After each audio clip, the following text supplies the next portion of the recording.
오늘도 레전드 사연 읽어주는 채널을 방문해주셔서 대단히 감사합니다. 시원통쾌 감동 눈물 레전드 사연 바로 시작하겠습니다. 안녕하세요. 세상에 이렇게 기가 막힌 일이 또 있을까 해서 사연을 보내게 되었습니다. 저에게는 너무나 소중한 누나가 있었습니다. 저희 누나는 어렸을 때부터 학교 선생님이 되는 걸 너무나 간절히 바래 열심히 공부했습니다.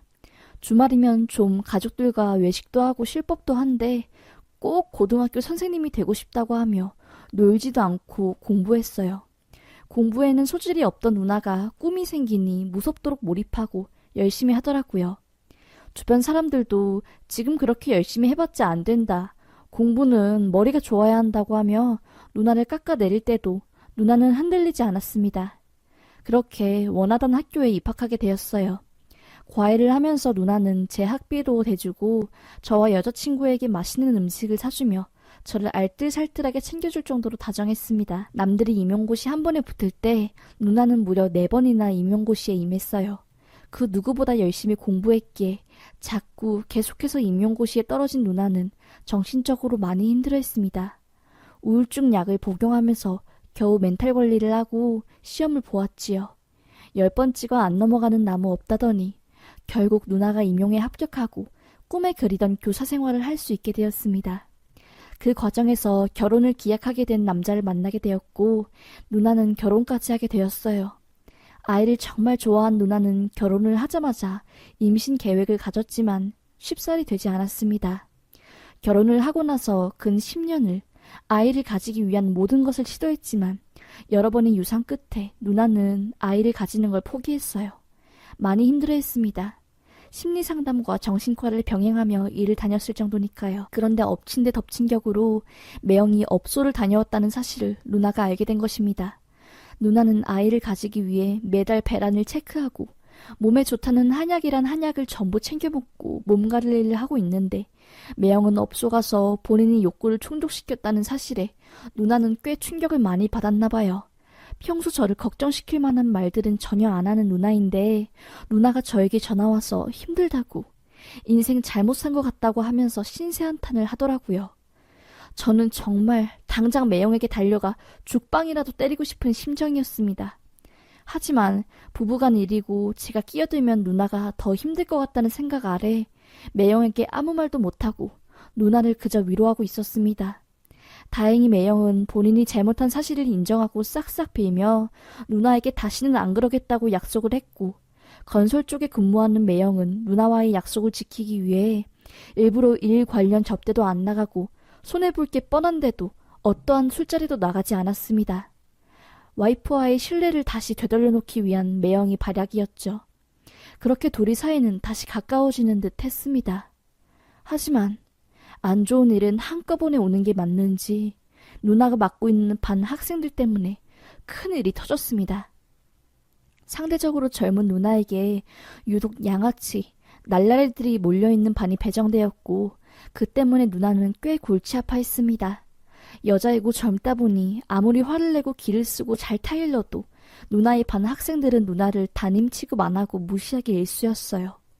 누나 반에 있는 양아치들이 학교만 끝나면 모 아파트 뒤쪽에 있는 곳에서 담배 등 안 좋은 행동을 했고 그 때문에 아파트 주민들이 학교로 어마어마한 항의 전화를 했습니다. 누나는 참다 못해 학교가 끝난 뒤 아파트에서 양아치 짓을 하는 본인 반 학생들을 잡아야겠다고 생각하고 학교가 끝나자마자 그 양아치 무리를 잡으러 갔습니다. 양아치 무리를 잡기 위해서 누나는 그 애들이 있다는 아파트로 향했어요. 아파트 단지 전체를 뒤져봐도 그날따라 그 학생들은 보이지 않았고 누나는 다시 학교로 돌아가려다가 건너편 상가 밑에서 담배를 피고 침을 뱉고 있는 애들을 목격한 거예요. 애들이 누나를 보고 막 소리를 지르며 담탱이다 튀어! 잡아보려면 잡아보던가 암만 해봐라 잡히나 이런 식으로 약 올리며 누나를 화나게 했나 봐요. 누나는 저 애들을 절대 놓쳐서는 안 되겠다고 생각했는지 차가 쌩쌩 달리는 도로를 뛰어가다가 그만 차에 치이게 되었습니다. 애들을 잡는 것에만 눈이 팔린 누나는 차가 오는 걸 미처 보지 못하고 달리다 쾅 하고 그렇게 튕겨나간 것이었어요. 머리가 크게 다치고 혈액이 부족할 정도로 큰 사고였습니다. 119가 도착했고 누나는 바로 응급실로 가 수술을 받았어요. 저와 부모님은 뒤늦게 연락을 받고 병원으로 달려갔고 나중에 경찰 조사를 통해서 이 사실을 전부 알게 된 것이었고요. 마음의 준비를 해야 할 것 같다고 쉽지 않은 상태라고 하며 고개를 푹 숙이고 나오는 의사의 말에 저희 가족은 목이 터져라 눈물을 흘렸습니다. 종교도 없었던 저는 누나 때문에 정말 손이 닳도록 하늘에 빌었습니다. 제발 우리 누나 좀 살려달라고. 우리 누나 잘못한 거 없다고. 너무너무 불쌍하다고. 하지만 하늘도 무심하시지. 누나는 일주일을 못 버틴 채 하늘나라로 떠났습니다. 저는 믿겨지지 않았고 너무나 힘들었습니다. 너무 울어 제대로 걷지도 못하는 저를 매형이 부축해줬고요. 매형은 누나가 중환자실에 들어간 순간부터 마음의 준비를 했는지 누나가 하늘나라에 가게 되자 눈을 꼭 감고 고개만 푹 숙이며 한숨을 푹푹 내쉬더라고요. 표현은 안 해도 매형이 저보다 더 속상해하고 있을 거라고 믿었습니다. 그렇게 정말 말도 안 되게 저희 누나의 장례식을 치렀습니다. 학교 선생님들과 학생들이 누나에게 마지막으로 인사하기 위해 장례식장을 찾았습니다. 누나가 그렇게 잡고 싶어 했던 그 양아치 무리들도 왔고요. 남자 6명에 노란 색깔 머리를 한 여자애 1명, 총 7명이었습니다.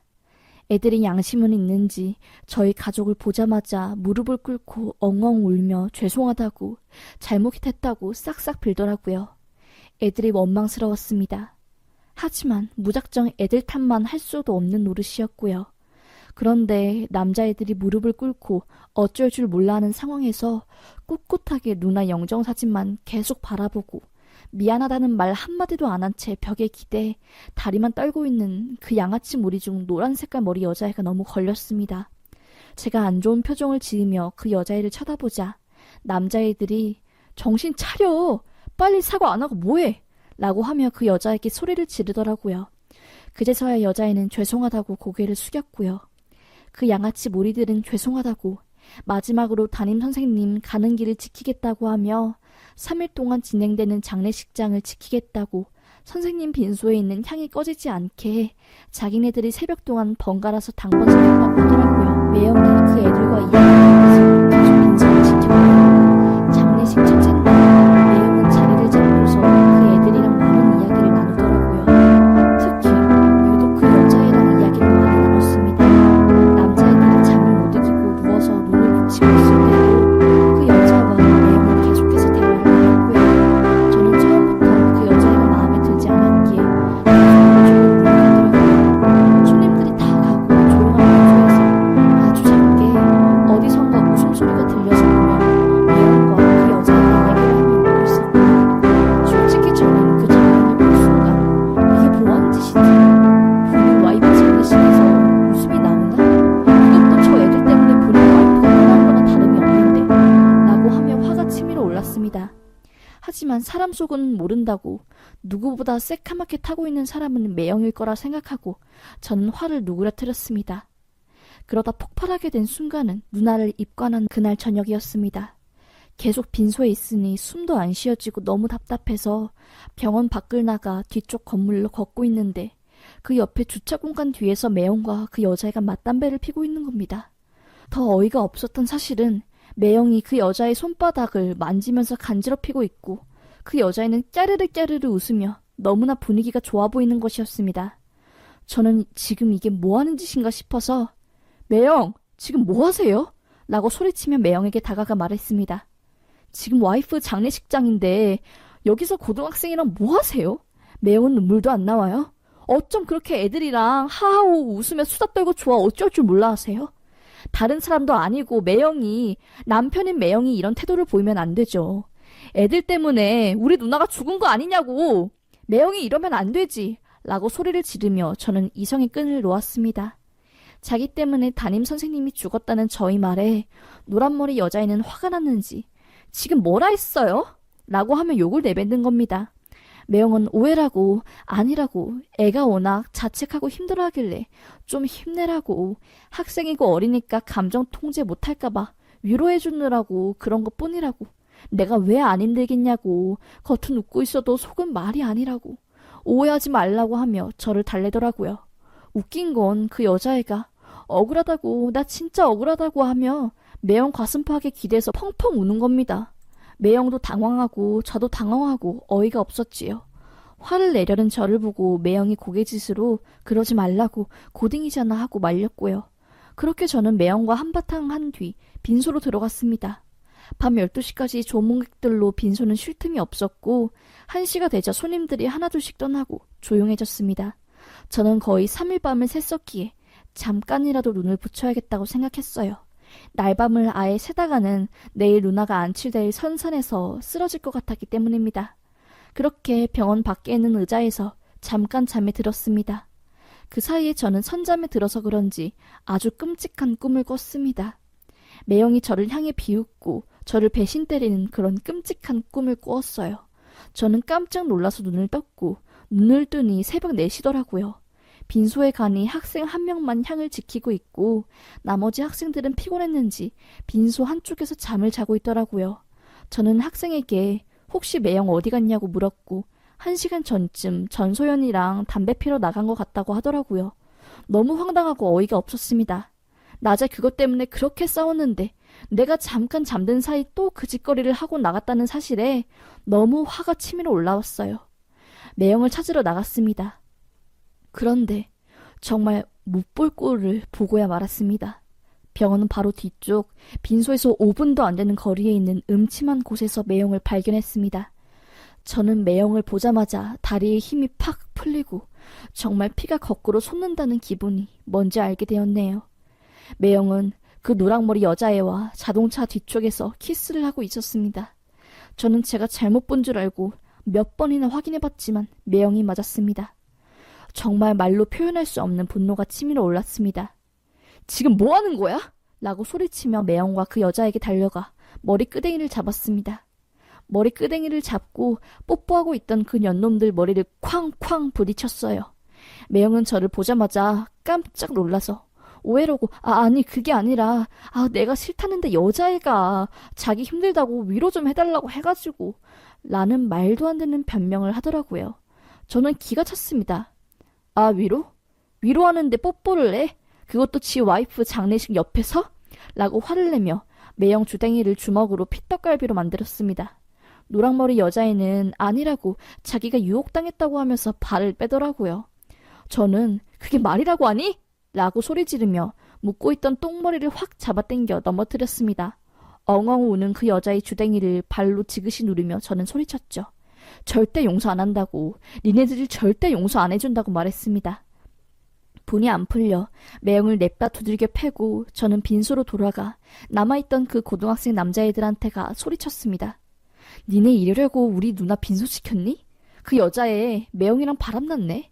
니네들이 한 거냐? 니네들이 짜고 친 거냐고 라고 소리 지르니 그 학생들은 그게 무슨 소리냐고, 무슨 말도 안 되는 소리냐고, 진짜냐고 하길래 저는 자초지종을 들려줬고 분노를 참지 못한 남학생들은 그 여자애를 찾으러 나갔습니다. 소란 피우는 소리가 들려 빈소 안쪽에 마련된 작은 방에서 잠깐 자고 계셨던 부모님이 나오셔서 무슨 일이냐고 물었고 저는 이 사실을 다 말했습니다. 아버지는 빈소로 들어오는 매영을 보자마자 매영이 거의 정신이 나갈 때까지 죽으라 팼고요.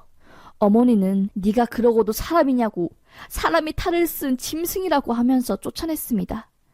결국 매영은 누나가 선산에 안치되는 곳까지 따라오지 못했습니다. 그렇게 모든 장례식 마무리가 끝나고 나서 저희 가족들은 벼르고 있던 매영에게 복수하기 시작했습니다. 저는 장례식장에 왔던 매영 쪽 사람들에게 모두 이 사실을 말하고 매영을 망신시켜줬습니다. 부모님은 사돈댁에 찾아가 정말 난리를 피우고 동네 망신 온 동네에 매영이 저지른 짓거리들을 퍼뜨렸고요. 그 노랑머리 여자애는 학교에서 거의 전따가 될 정도로 심하게 애들이 배척하고 특히 그 같은 무리 남자애들이 노랑머리 여자애에게 심하게 뭐라 해 학교를 계속 안 나오다가 결국 자퇴까지 했다고 합니다. 노랑머리 SNS는 온통 욕으로 가득 찼다고 들었어요. 저는 누나 집으로 쳐들어가 누나 짐을 정리하고 있는 매영 얼굴에 누나가 아꼈던 우리 집 강아지 개똥을 투척하며 개보다 못한 놈이라고 하며 소리 질렀고요. 그만해, 선을 지켜야지 라고 하며 말도 안 되는 소리를 하고 있는 매영 주댕이를 다시 한번 손으로 찰싹찰싹 때리며 입도 뻥끗 못하게 했습니다. 자기가 이 집을 떠나겠다고 미련 없이 아무것도 안 가지고 그냥 떠나겠다고 하며 도망가려고 하는 매영을 붙잡고 저는 말했습니다. 진짜 복수는 지금부터 시작이라고요. 그렇게 저는 그 이후로 매형이 다니는 회사 앞에 찾아가 1인 시위 피켓을 들고 매형이 한 파렴치한 짓들을 말했습니다. 매형은 본인이 생각해도 쪽팔렸는지 결국 회사를 퇴사하게 되었고요. 하지만 복수를 해도 전 하나도 시원통쾌하지 않고 기쁘지 않았습니다. 마음 한쪽이 텅 빈 것처럼 너무 힘들었고요. 사람들은 시간이 지나야 해결해 줄 거라고 하는데 아직도 너무나 힘들고 배신감이 크게 드네요. 할 수 있는 복수는 다 했지만 눈물이 자꾸 나는 제가 너무 힘들어서 이렇게 익명으로 여러분들에게 제 사연을 제보하게 되었습니다. 속을 좀 털어놓으면 시원해질까 했는데 다행히 마음이 좀 편하네요. 읽어주셔서 감사합니다.